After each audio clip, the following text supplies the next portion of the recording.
Good morning, everyone. Welcome to Coffee and Football by John Donovan and Longhorn Wealth Management Group. I'm your host, Blake Monroe, and I'm joined daily by Bobby Burton and Jerry Hamilton. Be sure to tell us where you're checking in from this morning. Tell us what you're drinking. Get your questions in. We're going to get to those here in a little bit. We'll also have Marcus Myers joining us here in about 10, 15 minutes. Jerry's got a mayo corn dog right off the cuff. No! How's that to start your week off, everybody? Just because of a comeback? 31 points. I can't show y'all on camera what 10 packs of Joy Mode does, so I'll just eat a mayo and corn dog. Oh, man. Well, let's actually talk about that. Let's rewind back to Saturday, an epic comeback event in Starkville. Let's get y'all's final thoughts on it. My thought, nothing is worth that. Although if it were something like this, it might be close. Look, Longhorns were given up for dead. Let's be 100% honest with one another. If there's a person listening right now that didn't go through their head, oh my God, what did I just witness? The Longhorns gave up in Starkville. Just totally got eviscerated by a team that's inferior. They didn't show up. All of those thoughts were going through my head, your head, everybody that's a Longhorn fan. And then all of a sudden, they started playing some football. And I mentioned this in the article on this morning on Texas Football. At the end of the third quarter, the Texas team had a little get-together at the middle of the field. And Anthony Hill and Arch Manning were at the center of it. Players-only meeting, if you will. Coaches weren't in the middle of it. They didn't get it. Anthony Hill is sitting there seen in the video that I saw, barking. Arch Manning, very spirited. Those two guys came to play in the fourth quarter, and lo and behold, the Longhorns came back and won that game. Sometimes it's come to Jesus moments like that, Jerry, with your back against the wall that show exactly who you are in life and on a football field. And I think that's a little bit of what happened on Saturday afternoon in Starkville. Yeah, I said in a rapid reactions video yesterday, but one of the things that stuck with me, and I do want to get this out of the way right out of the gate, it's two bad football teams. I don't think Mississippi State's bad, but two teams that don't win. And Kentucky's bad this year. Kentucky, what, Tennessee scored 56 the week after in Lexington, which that doesn't surprise anybody. But what I will say, even though it's two of the worst teams in the SEC, wins and loss wise, is Texas had to win those games two different ways with the same guy returning punts, by the way. But it was defense against Kentucky because the offense could one of the worst days in history for Texas offense. So the defense had to stand up and win that game and give Mason Shipley the opportunity to win that game for Texas. They had to make the goal line stand. They had to play 85 snaps and carry the team along with Ryan NIBLETT's punt returns. Saturday in Starkville, the offense had to carry the defense a little bit, which is what we haven't seen all season to that level. So does that mean there's going to be consistency for this Texas offense moving forward? I don't think anybody would sit there and say yes right now. You might say, well, can you get it at Georgia and against A&M? Because that's when you're really going to need it. Can you get it in those two games potentially? Maybe now you say, maybe it can happen just to get if you get in one of those higher scoring games. But they had to win all three phases had to win the last two games, and they won them different ways. And we hadn't seen Texas win different ways this season. That was the first time. They did win in a different way. I'm going to talk to Bob Shipley about that because I want to get a coach's viewpoint of what that means to be able to win in multiple ways. You know, we have him on for lunch with the coach today. I'm going to interview him a little bit about, and that's going to be one of the questions I want to ask him is, how does that play into the rest of the season, right? You've won on defense like they did at Kentucky. You won on offense, and then the defense stands at the last. And I don't know. I mean, a lot of people are saying change the channel here to on NIBLETT football. I think there's some validity to that. 3 straight games where he has been a major factor in the outcome. I mean, period. Major fact, not a piece of the puzzle, but a major factor. period. I'm very surprised by that, and he's just been a great story for this Texas team at this point in time. Amazing what he's been able to do. All right, we got a lot of things we're going to get to. We're also going to hear from Matthew Caldwell today, the Texas we think maybe the new Texas quarterback. We're going to talk about Arch Manning and his concussion, the protocol around that to make sure everybody understands where we're at with that. But first, I want to make sure I say thank you to our sponsor, John Donovan and the Longhorn Wealth Management Group. John's a proud UT alum whose wife and 6 siblings are all UT grads. It's his family passion that led John to create Longhorn Wealth Management Group more than 30 years ago and dedicated to providing investment, retirement, insurance, and estate planning services and solutions to Longhorn families and friends across the nation. John was truly amazed by the Longhorns' incredible comeback win last Saturday, and he wants to celebrate by offering all OTF fans a free 90-minute private consultation to learn how working with a certified financial planner can help you maximize your wealth, minimize your taxes, and ensure your legacy. Call the Longhorn Wealth Team 972-707-4900 or go online www.longhornwealth.net to schedule your free 90-minute private consultation with John today. John says hook him. He was up in Plano with the guys at Dirty Birds over the weekend, enjoying that in the Collin County chapter as well. A big win for the Longhorns. John's excited about it, ready to get to Vanderbilt this weekend.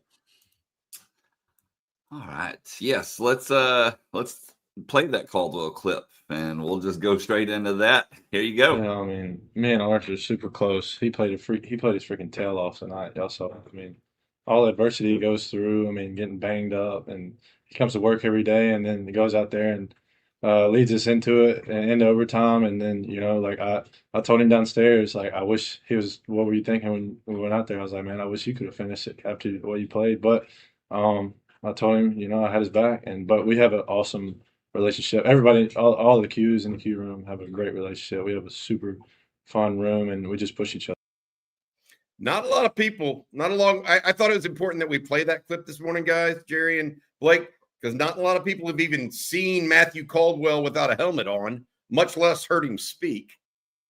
So that very well could be your QB1 going into Vanderbilt. We're going to put up a little thing here and talk about Arch. We believe he had a concussion. It hasn't been officially declared yet, but that's the reality of it, we believe. Now it comes down to what we call the NCAA concussion protocol. Blake, you've done a great job putting this up there for us.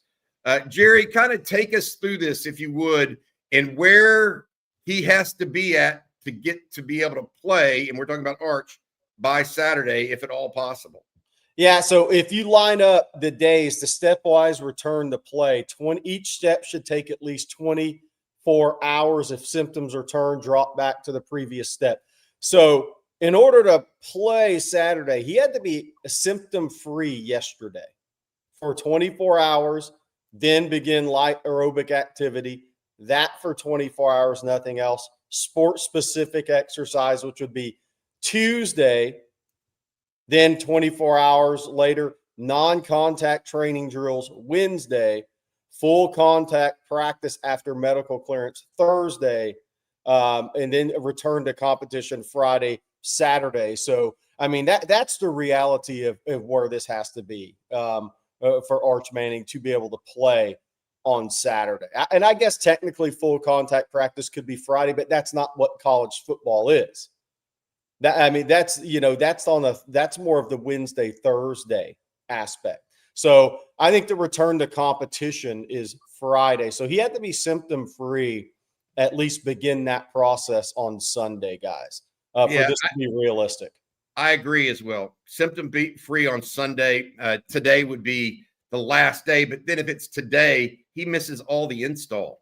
Yeah. For the entire week. I mean, it's just I think it's going to be tough for that to be a reality for Texas if he doesn't get that done for himself. But look, we look at this and understand that it's 50-50 at best that he plays, and I would lean to unlikely at this point. Our Coach Steve Sarkisian will talk to the media later today. Excited to hear from him. Jeff Howe, CJ Vogel will be there. We'll also have live reports from that and get you an update on Arch Manning's prognosis. Yeah, and so let's talk about this then. The if game. Let's assume if Arch doesn't play, and I think we'd all be surprised. And by the way, that's the second time because Ohio State last year. You don't rush guys back from these things, and you have an off week headed into Georgia. So you have 2 weeks, okay, which is big here. That you have an off week coming up as well. So if game podcast air quotes, people are talking about Matt Caldwell. KJ Lacey is a play away.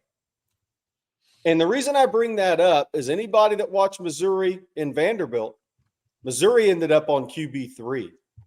I mean, so there's pieces to this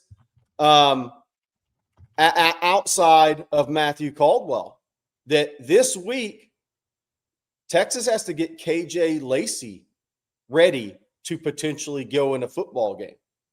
Where, Bobby, that really hasn't been the case this season. So that's kind of where this is headed. It's more than Matthew Caldwell. KJ Lacey's never thrown a college pass. And if Matthew Caldwell rolls his ankle, KJ Lacey is coming in the game against a top 10 ranked team. I'm not sure Vanderbilt is top 10, but ranked team.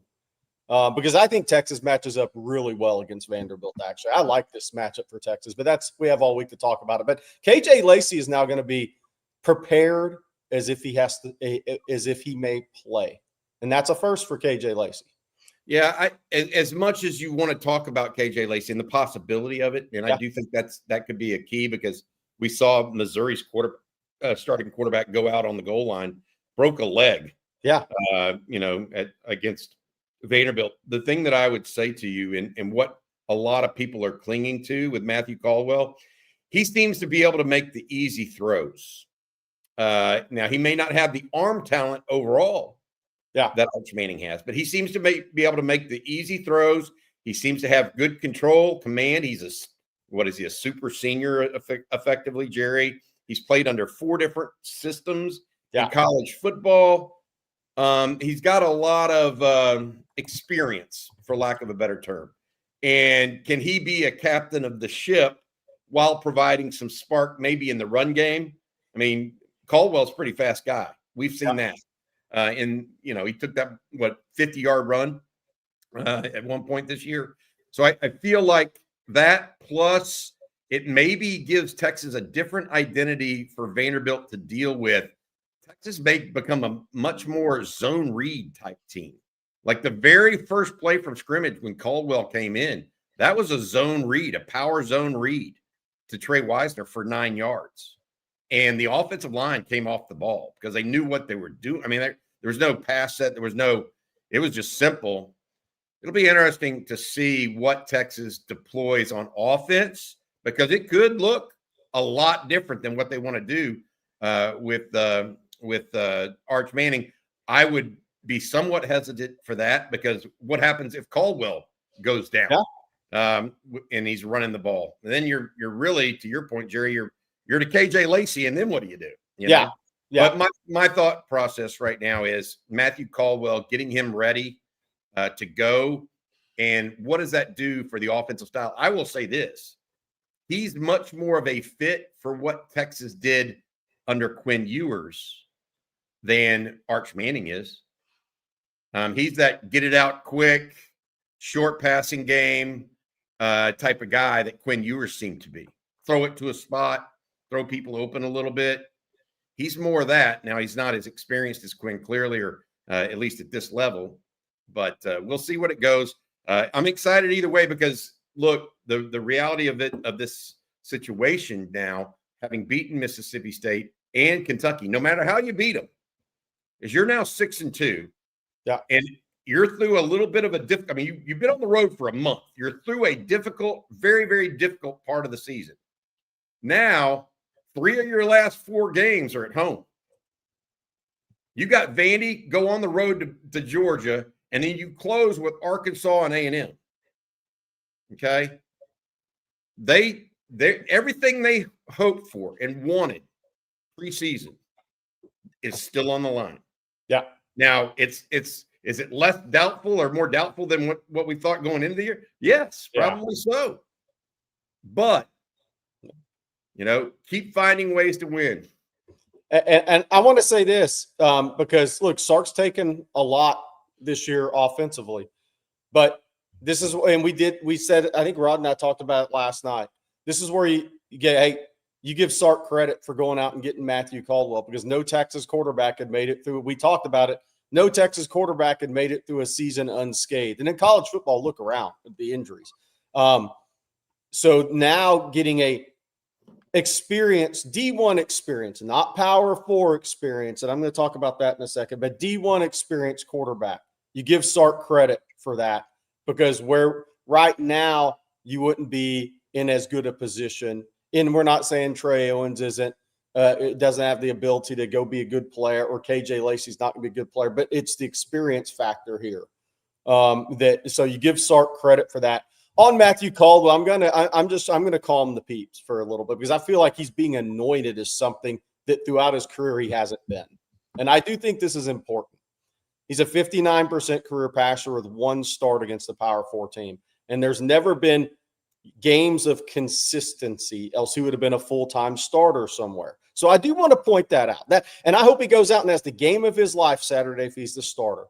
But to this point in his career, I think you also have to point out the reality.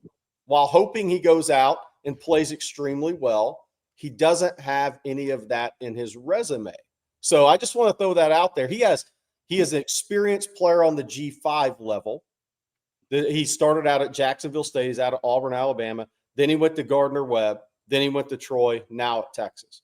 Look, I think he has a good release. I think he's an experienced guy. You could see that in the open media window sessions. But now he's looking at potentially being the starter, which is a once-in-a-lifetime opportunity he probably didn't think he was going to have against a top 10 ranked team. But throughout his career, he's going to be asked to do something now he hasn't done or been asked to do. So I think people think, oh, this guy's just going to go out and he's going to be 18 to 23 and he's better than Arch Manning. And it's just the way of the world with backup quarterbacks. But we'll see what happens. I hope he has the best game of his career. I think it could matter a little, Jerry, the players around him and the support. What was he running for his life on every play in that 59%, right? Did he have legit receivers? Was he overmatched too often? Those things can affect your completion percentage. But to your point, he's done what he's done to this point. I just like what I've seen from him in a Texas uniform. So maybe he was ready for a step up in competition. Yeah. That's the hope, at least, right? Right. I'm not saying that's what's going to happen. You're providing the realistic scenario, but based on what we've seen a pretty confident and capable quarterback out of Matthew Caldwell. He needs to drive the bus really well. All right, guys, let's bring in Marcus Myers this morning like we do every Monday morning. Marcus, good morning. Good morning, fellas. How's everybody doing? Hey, Marcus, how are you feeling at around 4:30 on Saturday and then around 6:30 on Saturday? Man, that was it was absolutely a game of every emotion, right? And I think y'all talked about it pretty well, that just the way in which they were able to answer the bell so many different times in different ways. Even a lot of times when you see comebacks like that, it's kind of immediate and this just wave of play after play after play. But that one was a bit more methodical initially until they finally kind of, broke through. So I was really proud to see their resilience. Of course, you never want to put yourself in a situation where you even have to come back like that. But to see that they were able to do that, to band together and just find a way, sometimes that's what it's all about. I certainly thought the game would go much differently. Thought it would be much more low scoring. As we are really, beginning to look ahead, I think, as admirably as some of the guys filled in, you saw where Michael Taft was, missed back there, right? Like, I think he's someone that helps to hold things together, and you see passes completed at a higher clip than typical. And so, as these guys continue to get experience, continue to get more reps, I think their confidence will, grow. And look, man, like, I'm wearing orange for the first time in a month. Like, we're actually back at home in DKR. They're honoring our national championship team on Saturday morning. So, I think we got a lot of good vibes going, and it'll be a great test of the fellas to, kind of recoup after a couple of really challenging games that took them to overtime and see what they got for Vandy. Marcus, you said something interesting there. A lot of comebacks are just like avalanches. It's like a big snowball rolling downhill. Yeah. And the other team can't do anything about it. It just seems like it's inevitable. It wasn't that way because Texas cut it to 10, and then Mississippi State hit a big play to go up again by 6. It wasn't just one 17-point lead that Texas erased. It was 2. And they had to fight through all of that, Marcus. Right. I mean, is that focus? Is that just execution? What is that in your opinion? I think it's all of the above. A lot of times you hear me talk about want to. Like the guys showed that on Saturday night. It was an ability to kind of dig deep, pull from somewhere within, and say, hey, like we got to find a way to get this done. And that's why you often hear coaches talk about it's never just one play, because if any one of those things didn't happen along the way, this game probably doesn't go the way that it goes, right? So it's just this like stick-to-itiveness. It's what you heard Colin Simmons talk about last week, where it's not just the offense, it's not just the defense, it's not just the special teams. It takes a complete effort, for things like that to come together in the way that they did. And so I was really proud, man. Like it wasn't the prettiest of wins, but again, we've heard time and time again about the challenges of going into places like that. I think that was the second homecoming game that we played, in a row and another night game. So they had every, reason in that game to potentially tuck tail. And there's some Texas teams in the past that would have. I was really glad to see that this one banded together and got it done. Hey, Marcus, I want to ask you, I want to change direction because you brought something up. Texas has won one national championship in the last 55 years, and you were on that team. What's Saturday going to be like, and what's that going to mean to you and all your guys? It's really surreal, to be honest with you. It doesn't feel like it was that long ago, yet clearly it was. And so I think it'll be maybe one of, we did it at 10 years for the Notre Dame game that was at home. We won that one, so maybe a sign of things to come. But it's always good to just see, the guys, right? We see folks, in pockets here and there, but this will probably be one of the times where, as many of us are together that can be there as possible. And so I think it's just kind of reliving some of those moments. I imagine Coach Brown will be running around there since he's back in town these days. So it'll be, I think, just something that we can really kind of take in and begin to appreciate. As you get further and further from it, you realize how special it was and how unlikely, situations where a team, starts the year number 1, team starts the year number 2, and both run the table until they meet up. So I don't know if, we'll ever really see that in this, iteration of college football again. So it's definitely special and something I'm looking forward to. Well, do us all a favor and fire the kids up while you're down there, will you? Make sure y'all are in their ear the whole game, getting them fired up. Marcus, you look to this game. Diego Pavia has Heisman dreams, hopes, and dreams. Vanderbilt is unfamiliar in uncharted territory, essentially, since World War II. Yeah, I mean, they haven't been 7-1 I think since the 40s. What do you see from Vanderbilt and that team that makes you think, hey, Texas needs to play its best on Saturday? Well, I think from here on out, we've, gotten to the point where Texas always needs to play its best, right? Every weekend is an elimination game of sorts for them. When you look at, Vanderbilt, they go as Pavia goes, right? And that being said, it's not always these gaudy numbers. Sometimes it's just timely plays, right? But he's their Energizer bunny. He is, kind of the straw that, stirs their drink, if you will. So, I can't sit here and tell you that I am just overly consumed by my worry of what Pavia is going to do, right? But it's more, can we put together a complete, game, right? They are a team that's a bit battle tested. They are, one that has, some folks that are a bit more upperclassmen that have seen a lot of things and gone through some different stuff. So I don't find them a team that's going to be rattled easily. And you just have to know that. You have to know that they're going to, come out swinging, and you have to be the one to take the fight to them first. So I'm really going to be looking for them to, be disciplined, right? We don't want to see the penalties begin to rear their head again. But if the defense plays the way that I think they can play, I think they have an opportunity to, bottle him up pretty well. Now, they have two really good tight ends, and so I think they'll utilize them heavily, and that's something a bit different than we've seen from some opponents. It's not something that we've had to deal with a ton, so I could imagine, you seeing them in some 12 personnel more. They have, some other area kids that are coming back to Austin and getting an opportunity to play in front of family and friends. So I think they're going to be out there, trying to prove themselves, right? Like, you see it every week, and Pavia has some kind of quip about what they are and what they want to be, and they truly believe that they have an opportunity to win a national championship. So you have to be, prepared for that and make sure that you are the one to set the intensity, not waiting to match it. To Marcus, to your point, this is what Pavia has brought. I posted this on ontexasfootball.com in our weekly game thread this morning. This is what Pavia has brought to Vanderbilt: belief, leadership, grit, toughness. Now, Clark Lee has it, but you need somebody as your field general to bring out what you are. They're 4-4 under Pavia on the road against Power 4 teams. Mm-hmm. Before Pavia, they were 3-28 on the road against Power 4 and Power 5 teams since 2017. 3-28, and that was one of 20 until 2018. Then they won 2 in 2017. So they had no belief.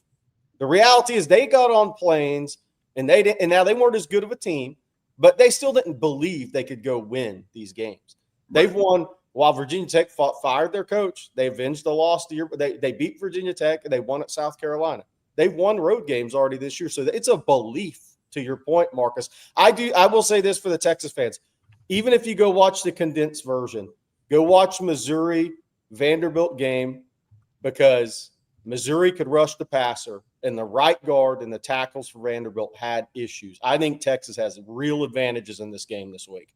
Absolutely. Yeah. And look, we're yet again, another revenge game for an opponent, right? Yeah. Like, I guarantee you, Pavia, Clark Lee, their whole crew are telling one another that, they let us get away with one last year, right? Yeah. That they should have won that game. And so I'm with you. You get some QB pressure in there, get him off his spot, get him a bit uncomfortable. But listen, he is going to continue to come back. There's nothing that he has shown to this point that says he's a guy that's going to tap out at some point during this game. So you have to keep playing until that final bell. But I agree with you, Jerry. There's opportunities out there, and that's what we've been kind of talking about these last several weeks, is whether it's on the offensive side of the ball, the defensive side of the ball. Seems special teams has shored things up quite a bit. There have been opportunities there. It's up to, the guys to go out there and seize them. And Saturday is just another opportunity that they can go out there and prove themselves. Yeah, only two things could survive a nuclear war, basically, is cockroaches and Diego Pavia. He's that kind of guy that just, he'll go live in a cave for 100 years and then pop his head back out and start civilization all over again. That's the kind of guy that he seems to be for them. I'm thinking about this 2 years ago, and I wanted to get your thoughts on this. 2 years ago, Texas lost to OU in the Red River game. I guess it's 3 years ago now. And then came back and played U of H in a game. Narrowly won, goal line stand, right? Yes. Week or two later, they played Kansas State at home. Narrow win. And yet then they go on and win out and go to the Big 12 championship and win that. Do you see any similarities? And I know it's a different conference with harder opponents. Okay. I get that. But do you see any similarities of like the team coalescing around wins that are difficult like that? Because those are gutty, real. I mean, we can say what we want about what Kentucky or Mississippi State, who they are or what they are, but those are very similar gutty wins that, frankly, against Kentucky, it took a good bounce of the ball, maybe a little bit, right? Sure, or a goal line stop. It did the same against U of H, a spot on the 9-yard line, right? Your thoughts on whether or not that's maybe what a little bit of what we're seeing is this team kind of coming together right now? Yeah, I mean, I think one of the things that I felt really strongly about at the beginning of the season, aside from I wasn't a fan of the number one label, right, was that this team would be better later than they were earlier. And so as you've seen this thing go, you've seen more and more freshmen get reps. last play of the game, you got Lance Jackson screaming off the edge, right, to help seal the deal. So I think they're continuing to grow confidence just by getting reps. I know that's something that even Arch had talked about. And I understand, we have to deal with the situation that he has going. But as a team, when you win those types of games, it's a number of things at play, right? Like that morning, you got all stuff kind of buzzing about your head coach, right? In the days leading up to it, we've talked about it, talking heads across the country have expounded. Everybody has a thought. Everybody has a cell phone in their hand. And so they can be a critic.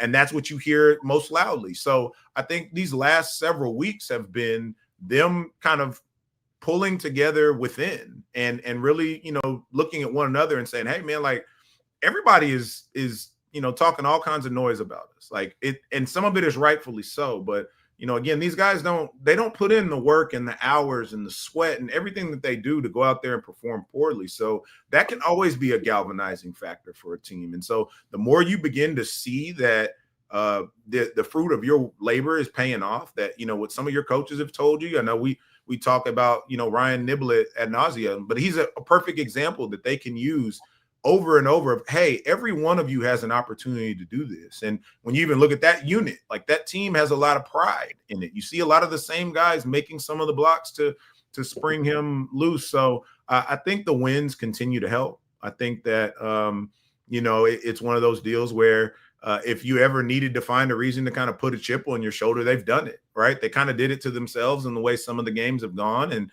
I promise you, they have a bit of an us against the world mentality because they know they put out something that, doesn't live up not only to their standard, but to what people expect, they're going to hear about it. And they're human, right? So that I think they want to go out and perform well. So, yeah, Bobby, I definitely think that they're, beginning to gel and kind of coalesce around this concept that people don't think we can do it. I think there's an interesting thing that's kind of playing out too, and I think it'll continue to play out is, one of the things you used to worry about, Marcus, Bobby, Blake, when there was – and I'm going to use Ole Miss, okay? And I'm going to talk, and I'm not saying this about Texas. I'm telling this in general, though. Leading up to the Oklahoma game, all 80 to 90 or 100% of those Ole Miss players think Lane Kiffin's taking the Florida job. Mm-hmm. But you know what they still have to play for these days? Their next NIL deal. So there's a lot of bad things with NIL. But here's something with NIL for the players. You used to worry about the team mailing it in if their coach was going to leave or something like that in general in college football. You're playing for your next deal now. So there you have as much incentive as ever, no matter what, if your team's struggling or not individually, you're playing for your next contract now. That has never been the case in college sports. Yeah, you have it everywhere. You have it collegiately. Excuse me. You have it, for the guys that are upperclassmen or thinking about leaving, they're playing, to put good film out there. If your season is, potentially going down the drain, you're playing so that, someone else takes a chance on you. And look, I know we focus so much on us, but the noise is everywhere. Yeah. Brian Kelly's gone out of LSU now, right? So you got that. Now it's okay. Was Kiffin heading there? So to some degree, how does Ole Miss handle the fact that it'd take a lot for you to convince me that Lane Kiffin isn't coaching somewhere else? So right. I know we, within our bubble are focused on, what we care about. And we touch on the, things, but I just say that to say, to both of your points earlier, like there's a lot that these kids have to deal with these days. Yes. And I hear everybody that says they're getting paid. I am telling you, they're still kids. Yep. Right. Yes. Like, and so it's a challenge, and it's one that it's on them to rise to. So at the end of the day, I always say heavy is the crown because I truly believe that, if you step into these different places, you put on these different types of uniforms, you're in those fish bowls, and now you're signing these contracts, these NIL deals and things of that nature. Some of it comes with it, but people are still fallible. So it is something that you got to find a way to really lock in, focus on doing your job and find a way to be the best version of yourself each and every week, each and every Saturday. Marcus, appreciate your time, bud. You'll be back on Thursday night, live stream with Rod B. Coach Shipley, I believe, joining you as well. You guys are doing a great job on that. One of the every weeknight, including Sunday nights, we have a live stream from 7:15 on. Marcus, you've been a absolutely great addition to our team. And one thing is 100% clear. Marcus has the best background of any of us. Yeah. The shoe thing is next level, by the way, Marcus. Thank you so much, dude. Have fun this Saturday, too, by the way, as they celebrate the 2005 National Championship. Hey, Marcus, you need a breakfast recommendation? Oh, come on, Bobby. You need a breakfast recommendation? Marcus, let's go, baby. Hey, aren't you football guys tough? Nah, not for that. Oh, no, man. Get tough, Marcus. Get tough. He might never come on with Jerry again after Good that. Lord. I would. I may never see We're going to Kirby Lane. We're going to Kirby Lane Friday. Yeah, I can do Kirby Lane, but not that, brother. Not that. But hey, I'll be looking forward to get back to the co-op too. It's been a while. Good. See you, Marcus. Be good, brother. Bye, Thank you. Marcus. Good stuff. Always good stuff.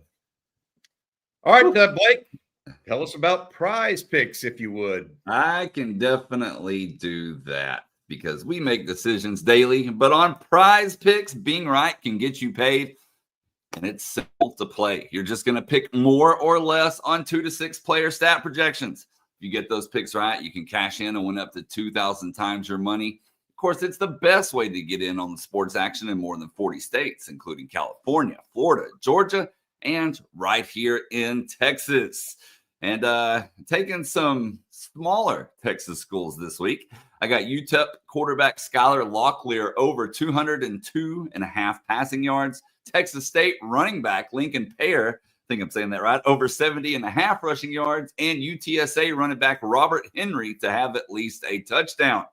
Come join me on those picks or make your own in less than 60 seconds. Turn your sports opinions into real money. Download the Prize Picks app today. Use code ONTEXAS to get $50 in lineups after you play your first $5 lineup. That's ONTEXAS to get $50 in lineups after you play that first $5 lineup. And that's Prize Picks. It's good to be right. And Jerry, tell us about Harry's.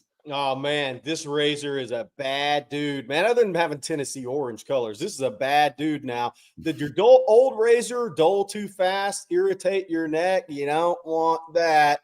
How did Harry's Plus feel? Like a step up in craftsmanship? Yeah, it's the best razor you've ever used. Harry's just launched their brand new razor called Harry's Plus.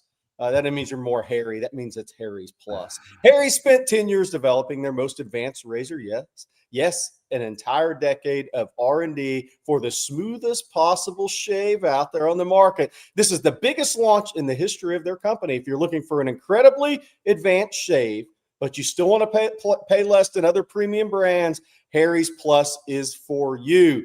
Even after all this innovation, Harry's Plus still costs less than Gillette Fusion, a premium shave without the premium markup. If you don't love your shave, Harry's will make it right. No questions asked. Risk-free trial means there's zero downside to giving it a shot. Plus, Harry's isn't just a razor. It's the centerpiece of a full grooming lineup, from shave gel to body wash, all designed with the same attention to detail. For a limited time, our listeners can get to Harry's Plus trial set, can get that Harry's Plus trial set for only $10 at harrys.com/OnTexas, all caps. That set includes the all-new Harry's Plus razor, one refined 5-blade cartridge, a 2-ounce foaming shell shave. Got to have that, else you're going to look terrible and then have blood all over your face, and a travel cover to protect your blades on the go. Just head to harrys.com/OnTexas to claim this offer. And after your purchase, they'll ask where you heard about them. Yeah, you say On Texas Football. That's it. By the way, great product. You know when you have a good razor product? When you get something in the mail and the women take it out of your hands if it's a razor. That's when it's a great razor, guys. I'm going to be using it later today. There you go. Got to get rid of my gruff here.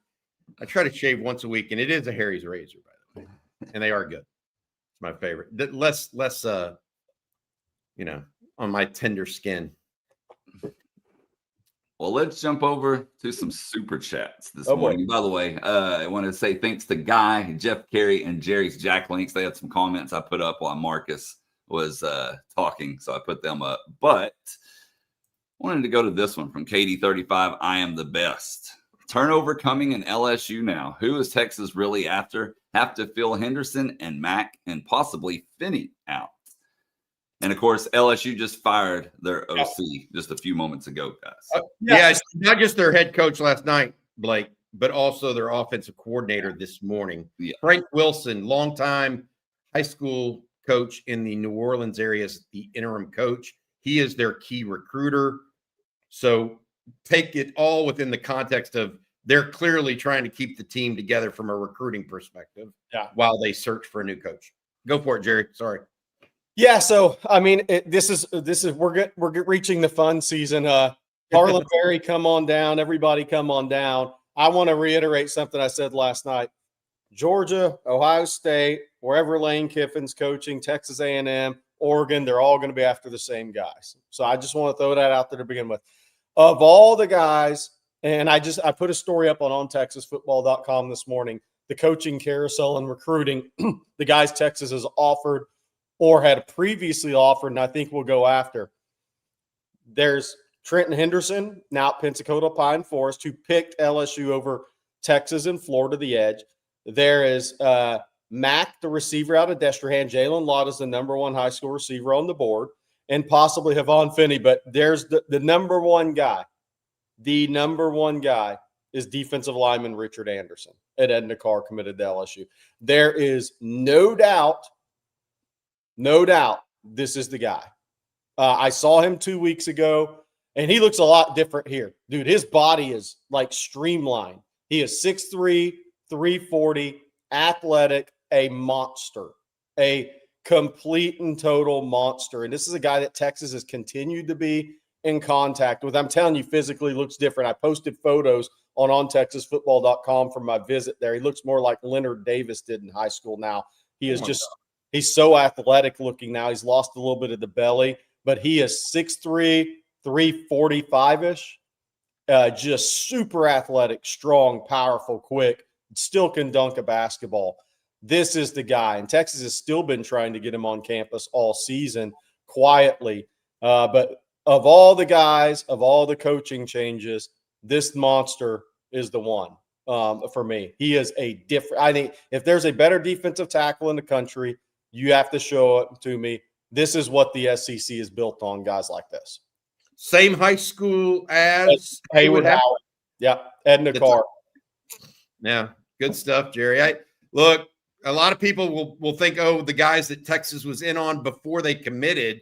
Well, Texas was in on this guy before he committed. Just he never came about because he was kind of predestined to LSU.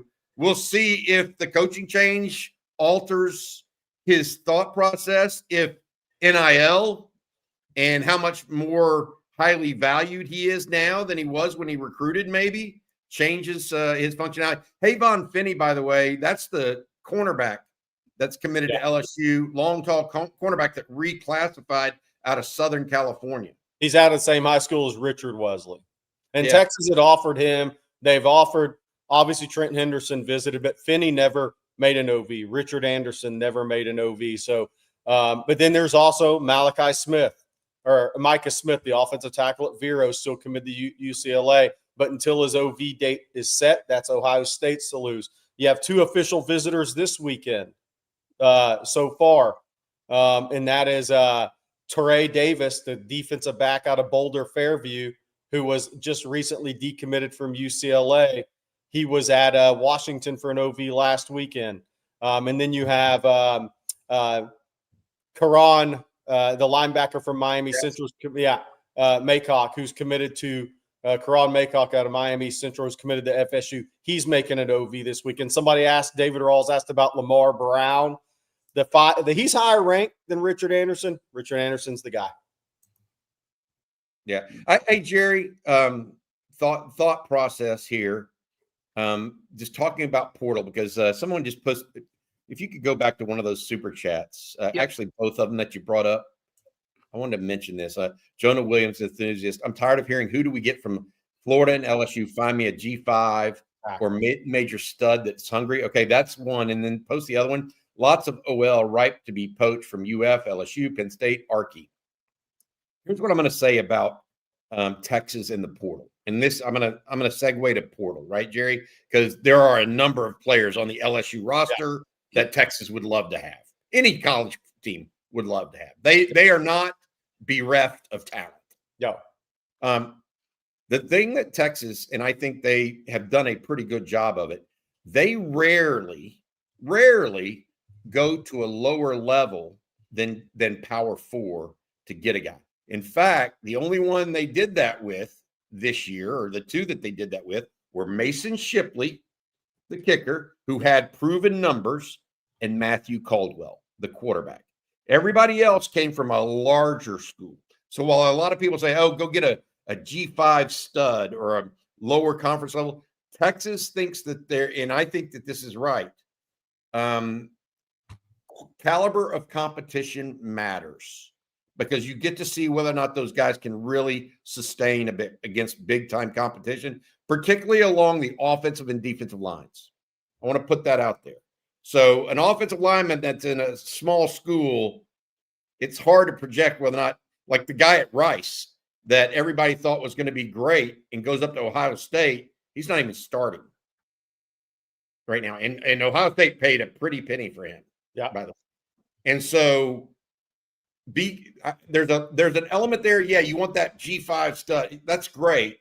But there are going to be more guys, I think, that Texas targets that are Power 4 guys. That's my context for that portal discussion, I guess, as it relates to recruiting as a whole, Jerry. I'm going to start my portals discussion early with full sarcasm. I'm still waiting on. Wait, sarcasm? Did you say sarcasm? No, so that's funny.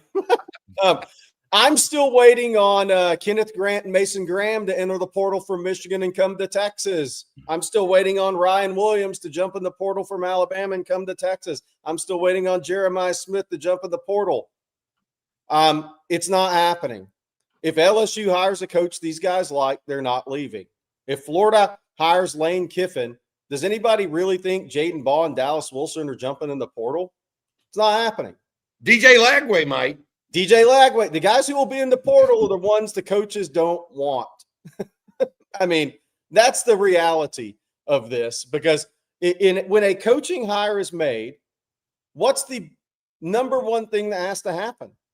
Nowadays in college football, the NIL has to support that guy and keep the best players there. Yeah.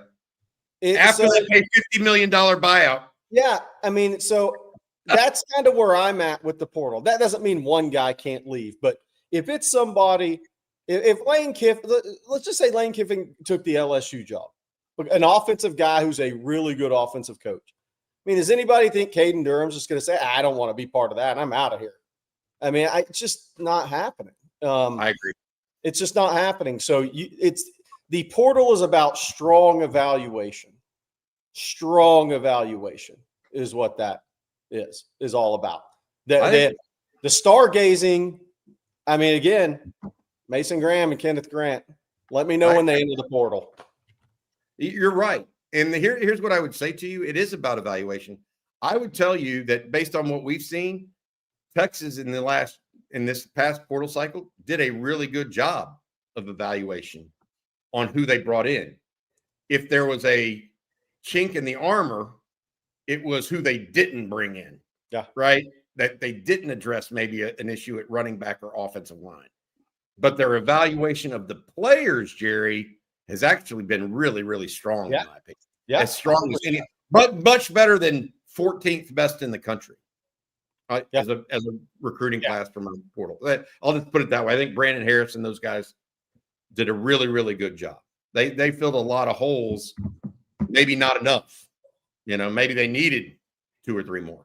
But all in all, they didn't have 3 more spots, by the way. Yeah. They were up against the 85-minute limit. So we'll see. Bobby, I know you wanted to bring this up here. Oh, yeah. So I just mentioned the $50 million buyout. Guys, spare me the cry of not being able to pay players $20 million a year. Yeah. Okay. You're paying 3 coaches now maybe Chris Del Conte can because he hasn't paid a $50 million buyout. Okay. But Brian Kelly, $53 million. Okay. You're paying him not to participate.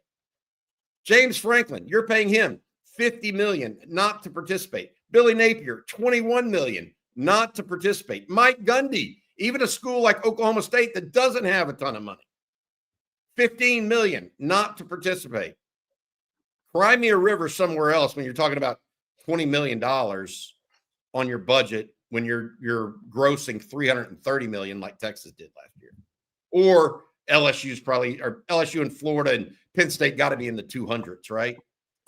You know, you can't have it both ways and talk out of both sides of your mouth in this thing. Now, you know, what's reasonable, I'm all ears. What needs to be negotiated, I'm all ears. But you can't do obscene things like this with money. And it is obscene to pay someone a Jimbo Fisher buyout. What does Jimbo Fisher still have, like $50 million left on his buyout at A&M? Oh yeah. I mean, it's absurd. And so you can't, you just, these institutions can't have it both ways. And I know some people in an institution like Texas are like, well, you got to be, we're good stewards of our money. That doesn't mean other people are. So why should we be affected? Yeah, but it's college sports as a whole, dude. It is not just Texas. It's not just anybody else. Yeah. It is, if you're a major college team right now, Power 4, really Power 2 with Big Ten and SEC, the money is just so large, so large. There's a lot of dead money. I want to congratulate Deshaun Foster on getting a $6 million buyout after that press conference at Big Ten Media Days. Congrats to you. Yeah. I mean, congrats to him. It's the worst press conference of all time. All right, whatever. I don't know what to say. I mean, Brian Kelly.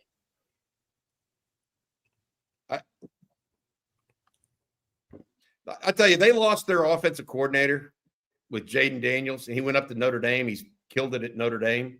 Mike Denbrock.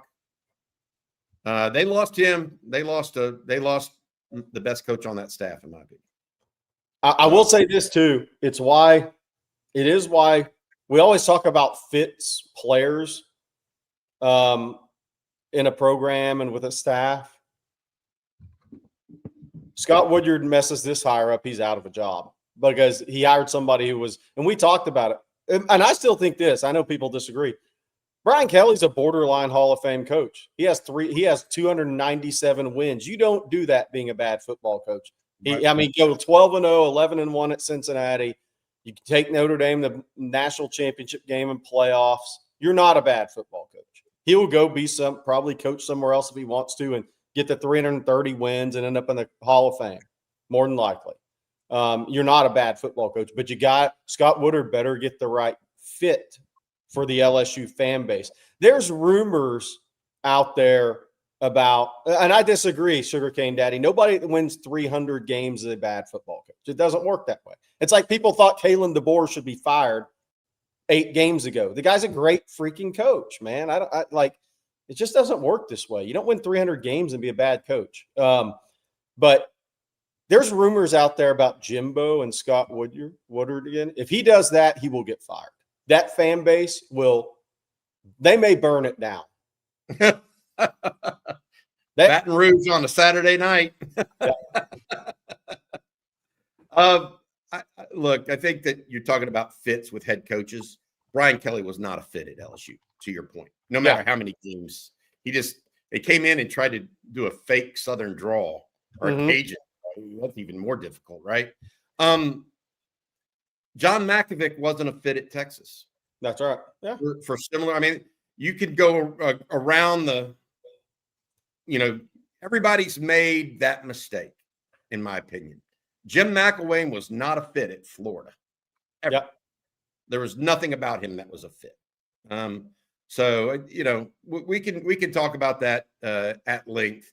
I'm of the opinion that college football is at a stage now where the dollars are so intense that these teams feel the immediate need to act. Yeah. I mean, they are, look, it is 100% what have you done for me lately? And I'm We're entering a new era of college football when coaches are getting fired and still having $50 million left on their buyout.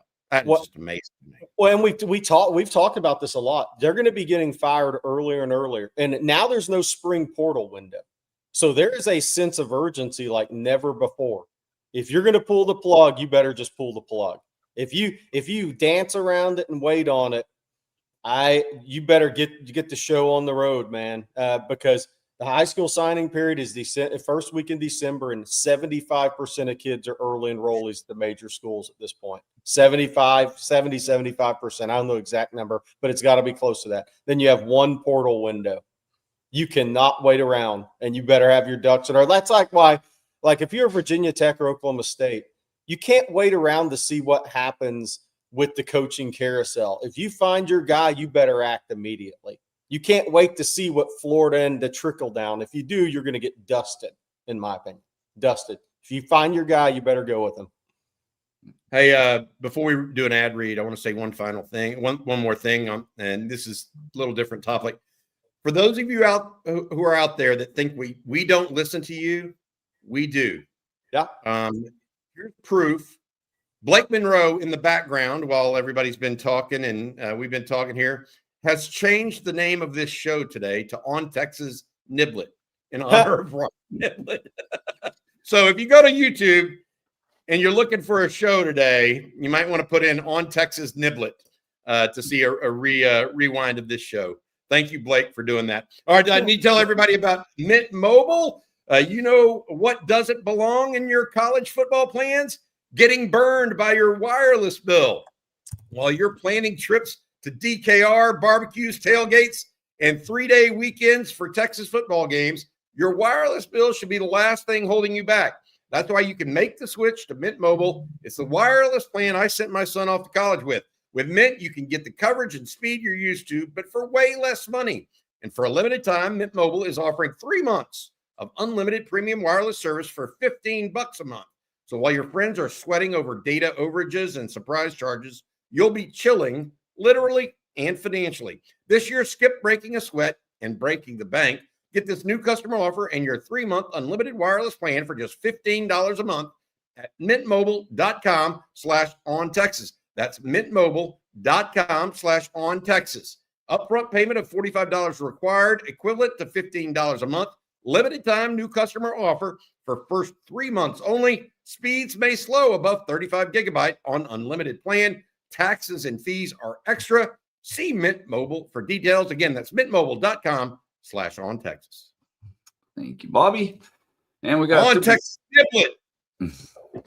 On Texas NIBLETT. Excuse me. Well, Proud of that guy.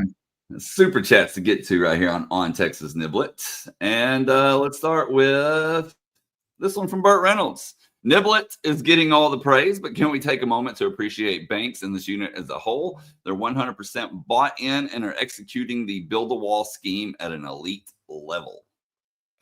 Good comment here. Some people are mentioning Marshall Landwehr, the walk-on, who had a huge block down the sideline. He is one of them, but I will tell you that whole thing was set up. Cade Phillips wrote out the guy that was the gunner. I mean, he ran with him the whole way and didn't really – he just took him out of the play by running with him so well. Then Jordan Johnson-Revelle did a turn-your-back block. Ty Anthony Smith was on it.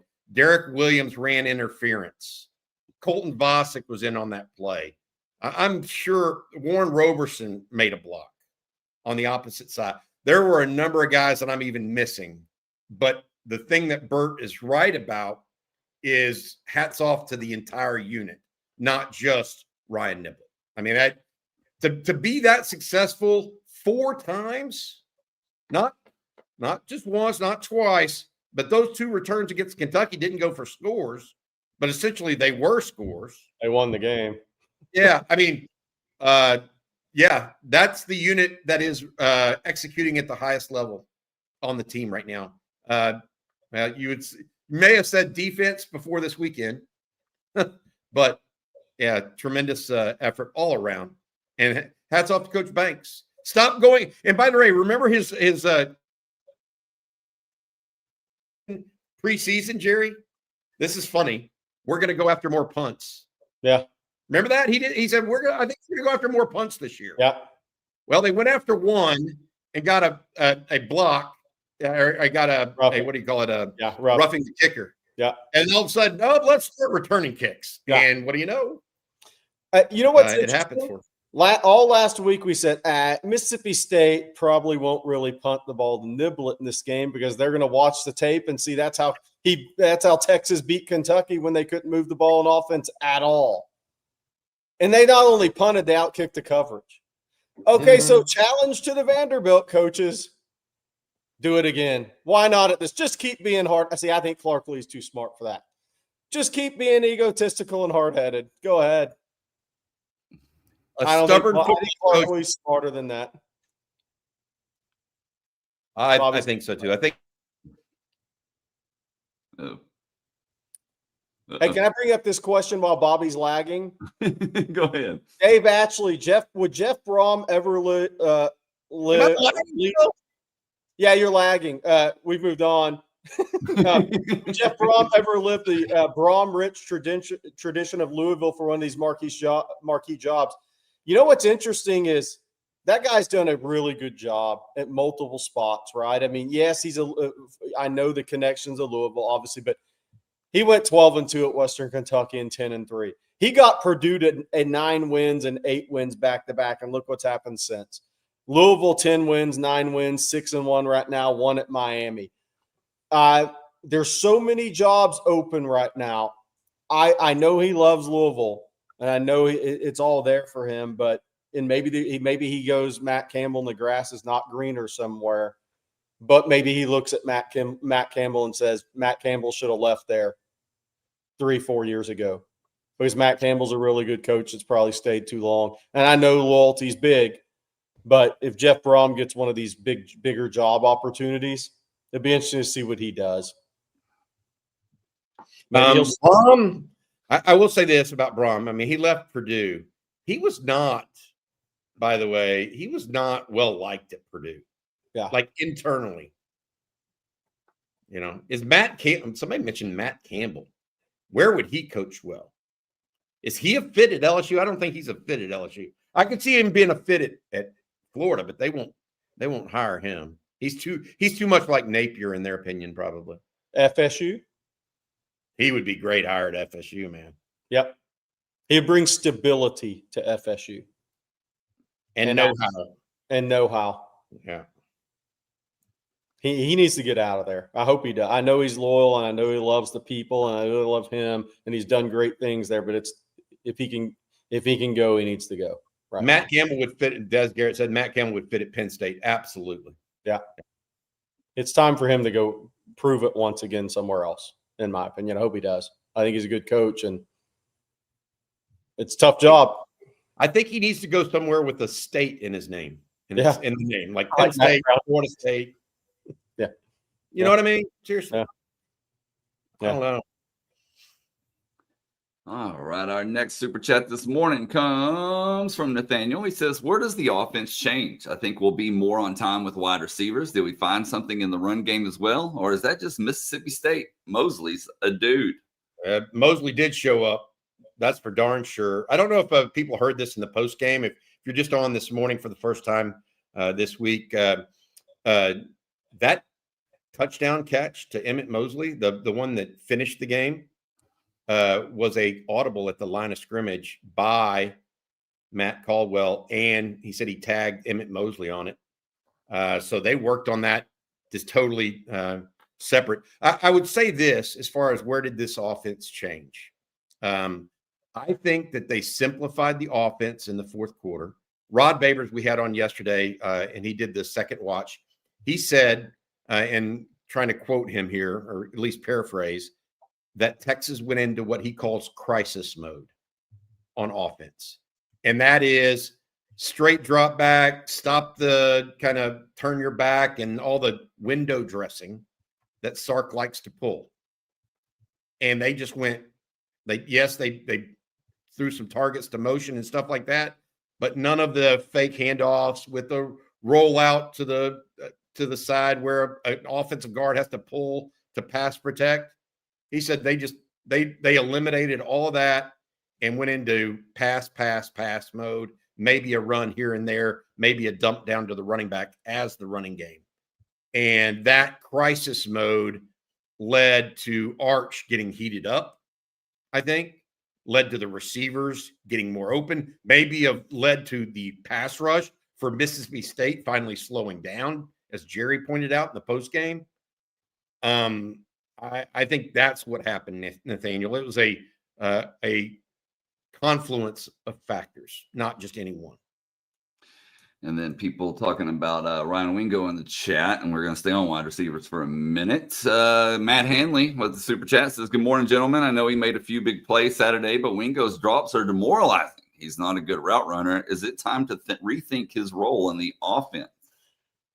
Who's your big play? Who's your big play guy if it's not him? I mean, who else is taking that bubble screen to the right for 60? There's not another offensive player that does that on this team. So be careful. You miss your big play guy. So here's where I go. I think the short stuff, the run after the catch stuff, is where Wingo's going to be at his best and most consistent. I think that's proven out this year. Catch and run stuff. There's catch and run receivers and run and catch receivers. I think the run and catch throws absolutely need to be Mosley and DeAndre Moore. Absolutely. I think catch and Livingston. Run. Yeah, maybe and Livingston too. I think catch and run, to Bobby's point, what Wingo is, that's where his explosivity, his size speed combo can really show out. But I think where this team is at right now, the run and catch throws, the contested catches, the tough throws catches, those need to be dialed towards Emmett Mosley, DeAndre Moore, and Parker Livingston. If you're going to maximize what this receiver core has shown, that's the way you're going to do it this year. You can't keep banging your head against the wall. Yeah, he dropped 2 on Saturday that were difficult. At the same time, I mean, you could argue. Straight drop. Yeah. Bobby had a Wingo. Straight drop. Oh, man. All right, we're going to move on to the next one then. Freelance Society says, "Where do you rank Vandy's defense that Texas has played already? 1, Ohio State, 2, OU, 3, Florida, 4, Vandy." What do you think, Jerry? 4, Vandy for me. Look, I think Texas matches up well with Vanderbilt. And I know they're well coached. I know they're physical. They're tough-minded. Their assignment sound. I get it. I think from a talent perspective, they're easily fourth. So I like Texas matchups against Vandy. I said this earlier. I really think if you just go watch the Missouri game, because Missouri can rush the passer, both their edges, and because their edges can rush the passer, their interior guys get opportunities. Watch the right guard from Vanderbilt and both tackles. I think Texas is going to win. Now, the left guard for Vanderbilt's an animal, and the center is a good player. But watch the right guard in pass pro and watch the tackles. I think Texas has some real advantages in this game against Vanderbilt. I like the way Texas matches up with Vanderbilt, but you can like the way a team's going to match up and you still have to go execute. And you know Diego Pavia is going to bring it until the final whistle of that game. So I think I like Texas matchups in this game. I really do, actually. I like their matchups too. I'm sorry for dropping for the 3rd time in this. I don't know what's going on with my internet the last week. Everything's showing fine here. As I was getting to my discussion on Ryan Wingo and the deep ball, you have to remember that Jerry's right about run after catch in the short game. Ryan Wingo is the best at that. Yeah. And I will say this now with Emmett Mosley, he may be your best perimeter blocker. Mosley may be. So that could be more of a role long term in this in Texas offense this season. I would just caution everybody on this, even with Wingo's drops, is don't forget, what is the play that sparked the comeback? It was a deep ball on 3rd and 10 to Ryan Wingo that he slid under at the 5-yard line. He was 5 yards open. There's not another receiver that is 5 yards open on that route. Okay, Texas doesn't have anybody as fast at receiver as Ryan Wingo. Now, it doesn't mean somebody couldn't have made that catch. It just would have been more competitive. Okay, and so realize that these players are not all the same. Parker Livingston and Emmett Mosley right now, in my opinion, have the best catch radius and the best hands on the team. DeAndre Moore is where he's supposed to be 100% or 99 out of 100 times. So he's your most reliable guy. Ryan Wingo is your big play guy. Okay. They're not all the same. So we're seeing, and what I was trying to get at earlier, we're seeing an offense now that defines pieces of the puzzle for Arch Manning and how he can use them.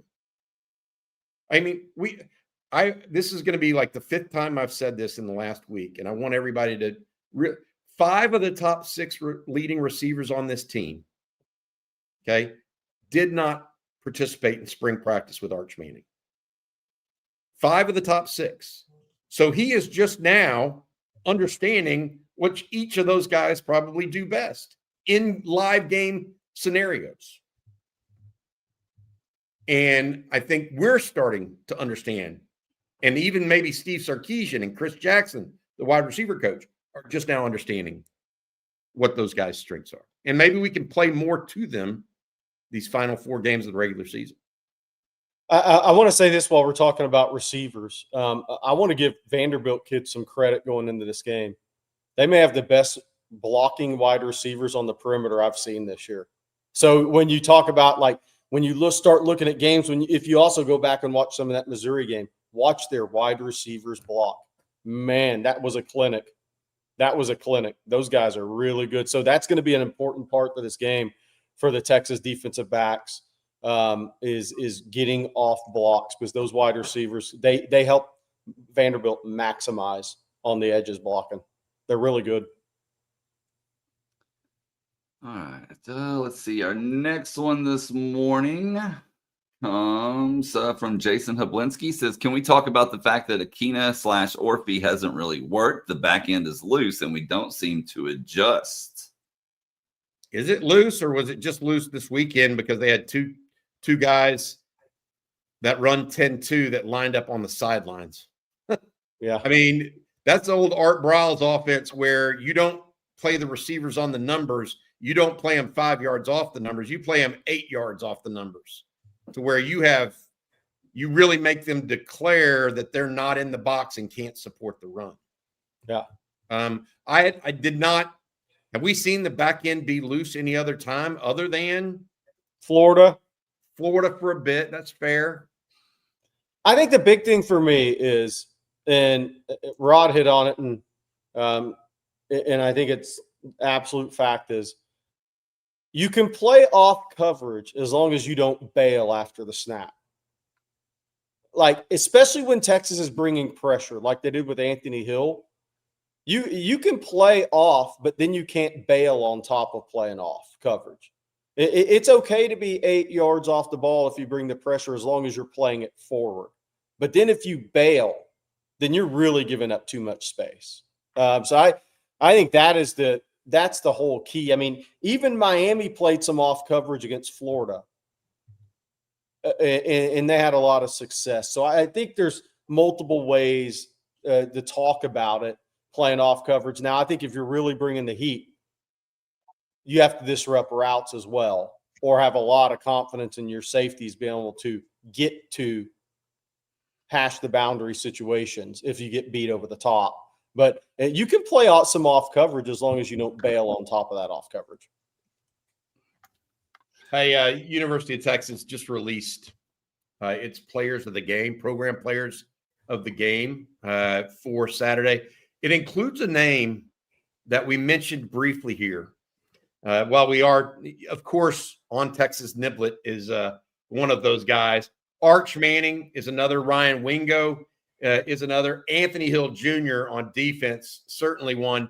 But look at that one right there, Jerry. Jordan Johnson-Rebel. Yeah. I'm telling you, that block he made, it was perfect. And Marshall Landwehr's block was perfect. just ideal. So good stuff there. University of Texas releasing its players for the game: Arch Manning, Ryan Wingo, Anthony Hill Jr., Jordan Johnson-Rebel, and Ryan Niblett. By the way, chat, how much fun did y'all have watching Anthony Hill actually blitz the quarterback? Woo! It's, to me, one of the most even 172 yards against Kentucky. Anthony Hill having 0 sacks in 7 games is the most amazing stat that's happened at Texas football this year. And I was so happy because I think he's one of the best pass rushers in the country, period. And I was so happy to see Texas get aggressive, because if you start bringing Colin Simmons and Anthony Hill, there may not be a better pass rushing combo in the country than those guys. I mean, there's some you could compare it, but I'm not sure there's any better. I was extremely happy to see that Saturday because Anthony Hill needs to, and I know it's part of developing him as a linebacker, but Anthony Hill needs to be chasing quarterbacks because that's where he's going to make his money at the next level. And he is really good at it. He had 9 pressures. He almost decapitated Shapen on one. And on a 3rd and 12, Texas had to have. I mean, it was beautiful. Yeah. Intoxicating, actually, is a better word for somebody that likes football. All right. Our next one from Travis says, more ridiculous fans. Texas wanting to fire Sark or Alabama's wanting to fire DeBoer. Also, what's the better job, LSU or Florida? You know, that last part, we had a discussion about that last night. And the answer is always LSU. But here's the question, Bobby. In today's day and age of NIL, and look, by the way, I think they've both won the same amount of national championships since 1996. Is LSU, people argue, well, it's LSU, the kids are staying in state, you're going to win all those. Per capita, the number 1 NFL team, not guys drafted because they don't have the population. Number 1 per capita is LSU. Number 2 is Georgia, the state of Georgia, by the way. Is Florida or LSU a better job today in the NIL world? I don't know. It's tough. I think they're both great jobs. It's what you make of them. Jobs like Texas and LSU and Florida and Alabama. You know what? It's what you make of them. Yeah. Neither one of them are better jobs. I mean, they're great jobs. Ohio State's a great job. Michigan is a great job. Notre Dame is a great job. You know, am I saying Indiana is a great job? No, it's not. But guess what? It's what you make of it. Yeah. And as far as who wants to fire Sark at 6? I mean, if you wanted to do that, I don't know what to tell you after he takes you to 2 national semifinals. And as far as DeBoer is concerned, now that he's got his offensive coordinator back, that thing looks like a machine. I mean, I know they got taken to the limit by South Carolina, but they look good. And a quarterback that fits his offense. Yep. Because that was square peg round hole last year. Yep. It really was. All right, Bobby, I'm going to let you tell us about Longhorn Wealth Management Group one last time. Yeah, absolutely. Thank you to our sponsor, John Donovan, President, Longhorn Wealth Management. As a proud Texas Exes Life member, John served 15 years as a Dallas Texas Exes chapter board member, is now helping lead the build-out of the Collin County chapter. John will be in Austin this Saturday for the Vanderbilt game and hopes to see you at the tailgate. He's predicting a 23-20 UT victory. John wants to remind all OTF fans that October is National Financial Planning Month. So if you want to meet with a professional planner to discuss the process for the first time or even get a second opinion on your existing plan, John's free for a 90-minute private consultation to review and analyze your financial picture so that you can develop and secure your own successful financial future. Schedule your free 90-minute consultation with John by calling the Longhorn Wealth Team 972-707-4900 or go online, longhornwealth.net, to schedule your free consultation today. Hook them from John and the Longhorn Wealth Management Group. Thank you, Bobby. We'll jump right back into some more supers this morning. And let's see. The next one here comes from Jeff Carey, who thinks He says, who thinks we're likely to beat Vandy, Georgia, and A&M, all top 10 teams? Maybe 5% of the population thinks Texas is going to win all those games. And I think that's fair. I mean, Georgia looks like a great team right now, at least of late. A&M looks like a great team right now. Vanderbilt's top 10. So I think if you're a layperson and not just a Texas fan or Texas homer, you probably think it's 5%, 10%. But guess what? That's why they play the games. I think three of those 4 games are at home. I'll say this too. Texas has kind of been a victim of schedule to this point this year. Now the tables turn in Texas' favor because what they have is Vanderbilt has LSU and Missouri back-to-back weeks, 2 physical games. Now they're on the road at Texas. Texas has an off week before Georgia. Georgia's got Florida rivalry game this week. Then they go to Mississippi State. So Texas has an off week before Georgia. Georgia does not.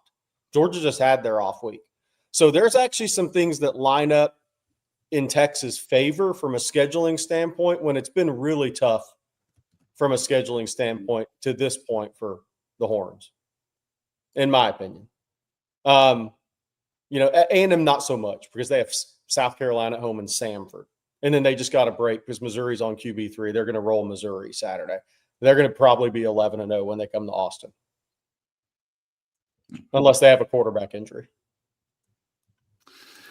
And then our next one is another one from Jeff Carey. And thank you again, Jeff. Says, Bobby and Jerry, rate our transfers from the last 2 years versus Mississippi State. I have no clue who all Mississippi State has brought in. Oh, no. Oh, I think he means just on the Texas side. From the Texas side. I'm Matthew Golden,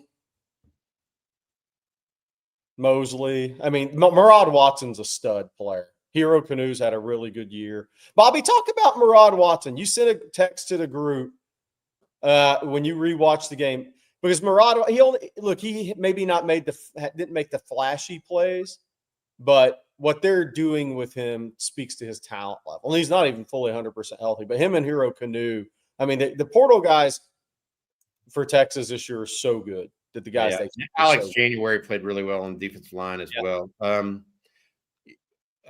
Watson is the guy that can oftentimes eat 2 blockers yet still make a play. Yeah.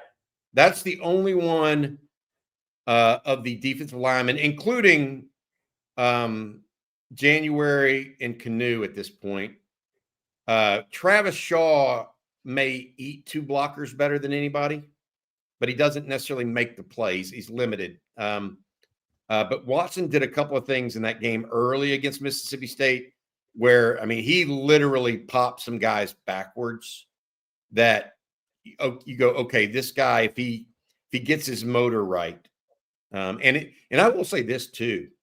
One of the things that it showed me against Mississippi State, late in that game, they were playing primarily with January and Canoe at defensive tackle. And the reason that Texas was doing that over a Murad Watson, over a Travis Shaw, Cole Brevard, I think was conditioning. I mean, that's a long game, and Mississippi State, by doing that quick huddle, they don't allow you to substitute. Yeah. Right? And so I felt like pretty sure that was an issue. And I do believe that Watson early looked really, really good. But they went towards January and Canoe late in that game. And I think a large piece of it had to do with conditioning because I think those two are your best conditioned interior guys, right, Jerry? Yeah, and Watson's not healthy. He's missed time. Yeah. And he looked good early. Really good early. And we're going to stay on the defense for a minute here because Seth has super chat. Thank you, Seth. He says number of plays that he believes for the Texas defense in order the last 4 weeks. 67, 71, 89, 88. 2 of those, of course, being overtime games. Yeah. When does that take a toll on the defense? In his opinion, just get a win on Saturday, use that bye to get the rest and get healthy. I think it took a toll a little bit Saturday. There were times where it looked like a Texas team that had been through some the Oklahoma battle, then playing that many snaps on the road at Kentucky. It's hard to keep the legs. I know that's why the depth is so important, but you also get banged up and you get tired, and it's part of it. I think Texas needs to be in the high 60s, low 70s against Vanderbilt, ideally. Because if not, Pavia and Vanderbilt are really controlling the game in Austin. It's not what you want. Those snap numbers need to be down Saturday at home. I agree with Jerry. It's taking a toll. It took a toll on Saturday, much less this coming weekend, right? That being said, something Marcus Myers mentioned rings true. He was talking about the freshmen seeing more time. Lance Jackson, I think, played his season high number of snaps in this game. Xavier Filsaime, filling in for Michael Taft largely, played his largest amount of snaps. Anthony Smith played a lot of snaps in place of Leon Galafau. I feel like Texas has the depth there. I thought that where they really saw some issues on Saturday was actually in the secondary, and I think that Michael Taft and Jerry, you kind of belabored this point all week, was the communicator back there in a game where it's an odd kind of offense and an odd kind of approach on the outside at receiver that Mississippi State uses. Michael Taft could have been really, really helpful in that category. So we'll see how it all goes. But I think they've got – I do think this about Texas. They've got a lot of players. I mean, Colton Vosick didn't even play.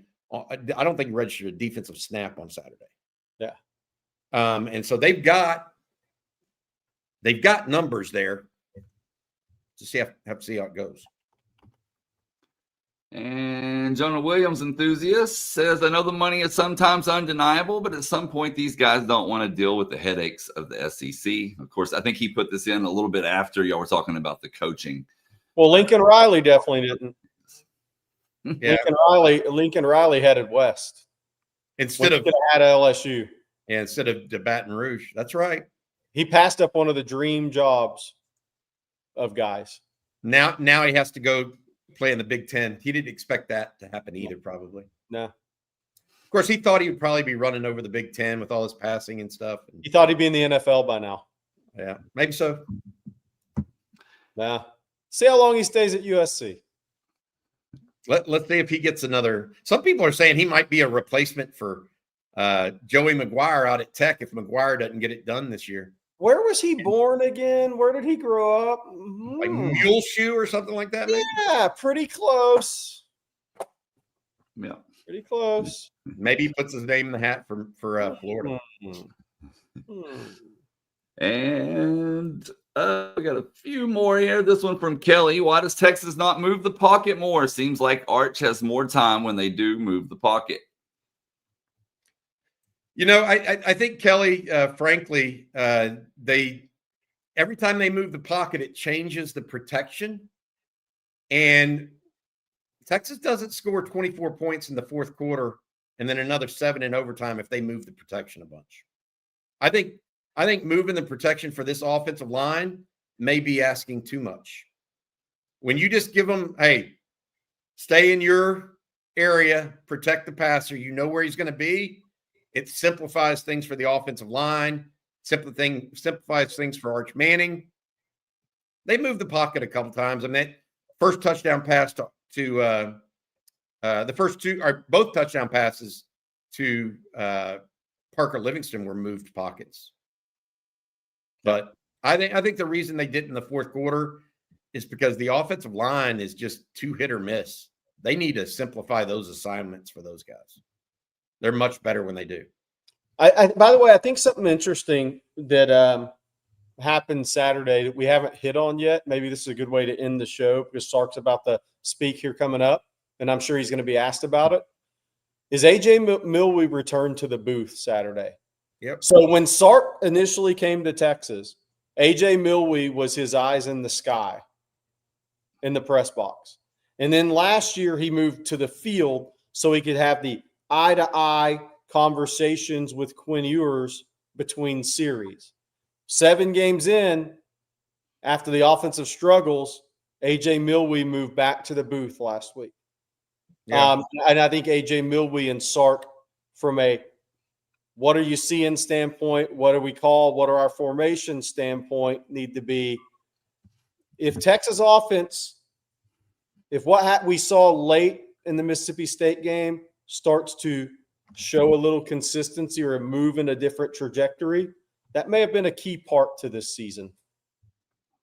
Because when Sark was hired, he had him as his eyes in the sky. And he hadn't until Saturday. Speaking of Sark, we got a couple of super chats regarding him. I'm going to pair these together. One says, how is Sark's NFL dalliance impacting recruits? And the other from Lane says, your latest thoughts on the Sark report. Thought Saban had some very interesting comments on McAfee Friday about meddling trustees and university politics. Hope that's not happening.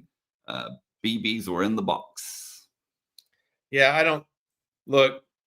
What needs to be said is, first of all, I'm not denying the report of the woman at the Athletic. Correct. Okay. What I am and what I would say is where everything went from there, from one line into, it was the end of a article, 1,200 word article. And it was one line in it. And then the Athletic then went and made it the headline of the tweet. And then it broke all over social media, causing Sark and his agents to respond. I'm not saying that she didn't hear that she wasn't told that. Sark's saying it didn't happen on his end.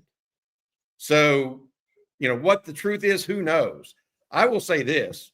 I just told y'all that I've heard Lincoln Riley at Texas Tech is a possibility if Joey McGuire somehow doesn't get it done this year. Rumors like that are commonplace across college football. Steve Sarkisian's name has come up for 20 jobs that I haven't mentioned in the last 5 years. Jerry, look, every single one of them. Lane Kiffin, can you imagine being Ole Miss right now? Yeah. Marcus Freeman, every job that comes up, he's going to be named at Notre Dame. Yeah. So we'll see where it all goes, but I'm not. He denied it in the post game. His advisors or agents came out and did a very rare thing and categorically denied it on Saturday morning. So until he says anything more, I don't know that there's anything for us to report on or talk about. And I do think it caused some issues on Saturday with his own team. There was some what is he really leaving? Blah, blah, blah, that kind of stuff. So the timing of it was horrible, but I think that's under control. I think now it's just go play and go win, go be a team. The focus is off of Sark and all that stuff. Yeah. I want, and I'll add my piece to it. A lot of people are saying it was a BS report and Diana Rossini's just lying. Mm-mm. Yeah. I don't buy it. No. But somebody asked about the impacts on recruiting. The good thing is there's a lot of coach openings. This is a wild time right now in college sports. So will somebody ask Sark about this, that they're recruiting right now as they try to close out a 26 class? Oh, absolutely. It's going to be asked. So part of what comes out of this, well, no matter what happens with Sark down the line, part of what comes out of this is now you have to answer the question you don't want to answer in recruiting. So, and that's part of the game. But look, even if there aren't reports that come out, those questions are still asked of coaches a lot of times. Hey, how long can you guarantee you're going to be here? The Mannings asked Nick Saban that. And Nick Saban, amazingly enough, said, I can't guarantee I'll be here 4 years. Yeah. You're asked that anyways, but you are going to be asked the question, no doubt. All right, we got a couple more here. I believe comments. One from Dante. He says, if Texas and Caldwell beat Vandy, my prediction is 10-2. We play like a 6-6 team, but these guys continue finding ways to win. Burks played his butt off. Yeah, Ethan Burt did have a great game, in my opinion. They used him a lot against Mississippi State. He played really well, had the game-ending fumble, strip sack of Blake Shapen. But really, he's just been a steady force. Yeah. Just guys like him are not only do they have a couple of big plays throughout the year, they're also the glue of the team because you know you can rely on them. And you know they're going to give 100% effort every time they walk out on the field. So, yeah, Dante, I agree with this. Hopefully they do end up 10-2. They got to beat Vandy this weekend. Let's get to Vandy and then go to the off week and go from there. Yeah, I think Texas has some good matchups in this game. And last but not least, Jeff Carey with another super chat says, Bobby, I would love to see an OTF weekly playoff projection. Okay. Maybe. I mean, Indiana and Ohio State, based on what I know right now, I will say that the SEC, who thought that Alabama would have problems with South Carolina this weekend? I mean, the SEC is a weird league, man. Yeah. I mean, Lenore Sellers is still good enough if he has a good game to scare you, right? He just doesn't have the pieces around him. Hey, here's a good one, Bobby. Where was it?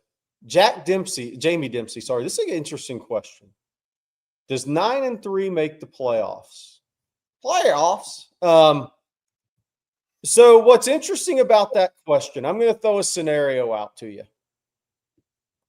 Notre Dame wins out, they're in. Now, you have to be thinking that only one Big 12 team gets in, which I think is going to be accurate, right? Let's just say Texas beats Vanderbilt. They lose at Georgia. They beat Arkansas. And A&M's 11-0 coming to Austin. If 8-3 Texas beats A&M, ranked 11-0, who will be number 3 in the country at the time, at 9-3, does that 9-3 get Texas in? Do they get the 12th spot?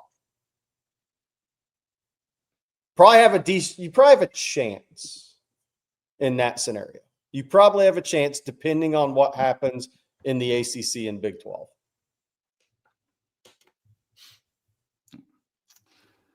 All right, guys. That's going to do it for today's episode of Coffee and Football presented by John Donovan and Longhorn Wealth Management Group. I want to thank John along with Mint Mobile, Prize Picks, and Harry's all for sponsoring today's show. Of course, thank you all for tuning in as well. The great questions, the super chats. Bobby, what can they tune into later? I'm going to talk with Bob Shipley here in a little bit for lunch with the coach. Then we've got Steve Sarkisian at the mic right out around 11:30. Hopefully get an update on Arch Manning at that point in time and where he is in that concussion protocol. We hope we'll get some news. Jerry and I have talking ball later this afternoon. And then tonight, Bob Shipley, CJ Vogel, and our Rod Babers get together for a little nightly live stream. Johnny, I've got to get you some news up there. Johnny Smecca down in Galveston. I got to get you something there a little later today. But all in all, we should have a lot of news and notes coming up. Big game this weekend. Another top 10 opponent. This one, though, as Jerry mentioned, coming to Austin. Welcome back to DKR. I feel like the home football schedule finally starts now, right? It's an 11 a.m. kick for Vanderbilt this weekend. Everybody get there early, and let's make it hard for the Vanderbilt Commodores. Celebrate the 2005 National Championship team once again with Marcus Myers with us. By the way, I'm ending this show the way I started it last night. Oh, gosh. What is wrong with you, man? Freak. Well, we will be back same time, same place tomorrow. So for Bobby Burton and Jerry Hamilton, I'm Blake Monroe, and we'll see you then. Okay.